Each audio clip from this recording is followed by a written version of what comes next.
Hello, this is Minder Chen. In this e-commerce lecture, we're going to focus on business model for e-commerce. I'm a professor of Management Information System at Martin Viss Smith School of Business and Economics, CSU Channel Island. In this diagram, we kind of use an industry-wide value chain, which is from the raw material producer to manufacturer to distributor to retailer and eventually to consumer, to illustrate variety of e-commerce business model. And I will also give example for each of the e-commerce business model.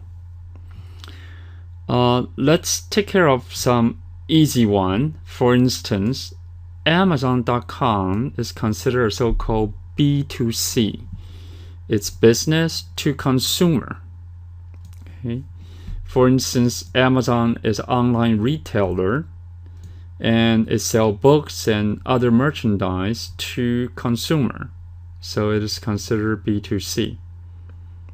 And certainly over the years, there are situations that company may go to Amazon to purchase books or other things for its employee, but at least in the initial stage, and most of the customer for Amazon is consumer. So C stands for consumer, not customer. And another example we would like to talk about is what we call C2B. We did mention in our earlier lectures Priceline.com. What C2B stands for is consumer to business, which means the consumer take the initiative, okay, name their own price, and eventually the supplier, airline in the case of Priceline.com, decided to respond to such request and decided whether they want to sell the ticket to the customer based on the price they have named. So the initiative started from consumer and it's responded by business. So we refer to this type of business e-commerce website called C2B website. So remember, Priceline.com is considered C2B website. And another model is what we call C2C, consumer to consumer. And eBay.com and Craigslist are considered two well-known examples of C2C website. Basically, a consumer have something to auction off, and they can list it on eBay, and then another consumer may come and bid on it and eventually purchase the product. So this is called C2C. The role of eBay is basically a middleman or the intermediacy, which allow the consumer to trade, to buy or sell to or from another consumer. In the B2B arena, most of us may not be familiar with that much unless you're in a particular industry. There are B2B websites for steel industry, for the hotel industry, for the automobile industry. It is actually it is business to business, which means the site is set up such that business can purchase products, parts, particularly supply, from its supplier. Since their supplier are business, so we refer to this as business to business. One of a very well-known B2B website is Alibaba.com. The holding company Alibaba Group is partially owned by Yahoo.com. So the stock price of Yahoo recently has been doing relatively well because Alibaba Group is considering its IPO that raised the potential value of Yahoo's holding. And this is example in terms of the globalization of e-commerce operation investment, which worth our attention. And one thing about company who try to sell directly to consumer, B2C, okay, directly sell the product from a manufacturer to the consumer, such as Dell. Potentially such effort may cause something we call a channel conflict. Dell has been always doing direct sales, so they have no problem embracing web as a new channel to sell their computer product to its end user, the consumer. However, companies like Hewlett-Packard, HP, have a hard time actually formulating its e-commerce strategy, because if they decided to sell its computer to consumer directly through its own website, it will create a channel conflict.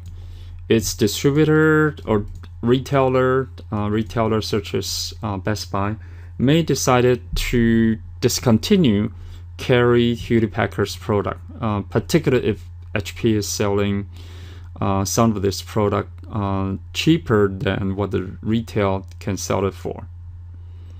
So how company who use the traditional channel can embrace the e-channel, it is an issue they have to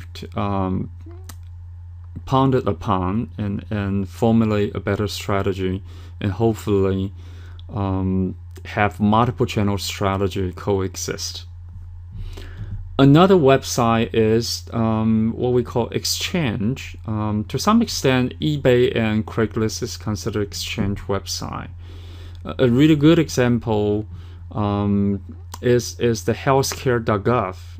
Healthcare.gov, it basically is a healthcare marketplace or exchange. Through the website, you can register and you can shop around and try to purchase your insurance through multiple insurance firms. So the site sometimes is referred to as an insurance exchange to support the Affordable Care Act, commonly known as Obamacare.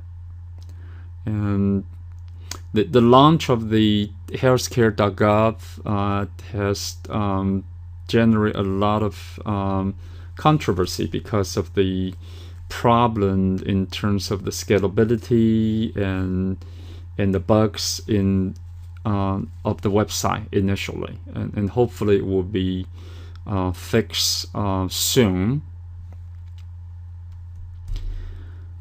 Let's look at the B2C and B2B and make a quick comparison. I'm not going to go through this in great detail.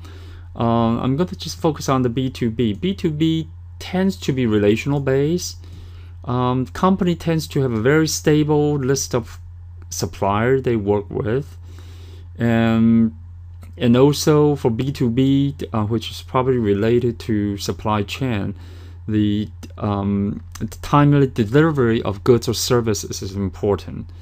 And that's why company has a long-term and strong relationship with supplier.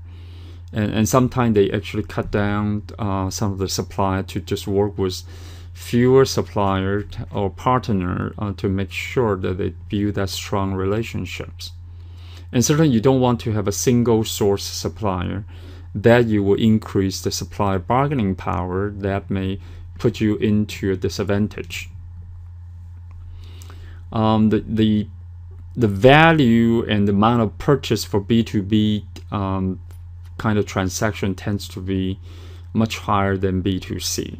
However, it's difficult to to break into an existing B2B relationship and just set up a website, and hopefully another company will come to buy your product.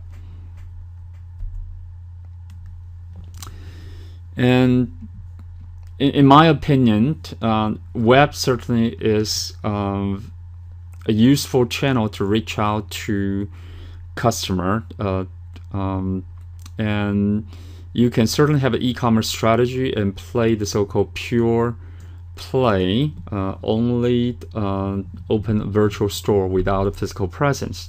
However, the traditional physical store, we call it brick and mortar store, can gradually move to the web space, and so their brick and mortar and the virtual store can coexist, and they can support their communication with the customer through website, through mail order, telephone orders, and other means. And if you can combine the physical store and your virtual presence, we usually refer to this as a click and mortar. This kind of a multiple channel strategy certainly can enhance a company's presence and cover different kinds of marketplace and customer. In this slide, you're going to find out that physical stores are gradually moving to the web. Such companies such as Target, Walmart, Safeway, Gap, you name it.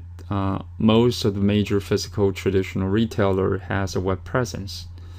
So that actually turned them into a so-called brick and click. Company who started as a virtual player or pure player or virtual store, such as Amazon or eBay, did not expand to open physical stores, so they stay virtual. There's few examples of companies who started as virtual stores and expanded to create physical stores. If you are the so-called brick and click player, you do want to take advantage of your physical presence and virtual presence on both sides. For instance, people couldn't find a book at Barnes & Noble. There may be a kiosk which allow them to search for a book and purchase the book. The book can be delivered to their home or delivered to the local bookstore for them to pick it up. If they purchase a book online, they can, if they somehow have to return it, they can, instead of ship it back, they can return it to the local store without additional charge. That's how the traditional store can have an online presence and use the online presence and physical presence to enhance its market position.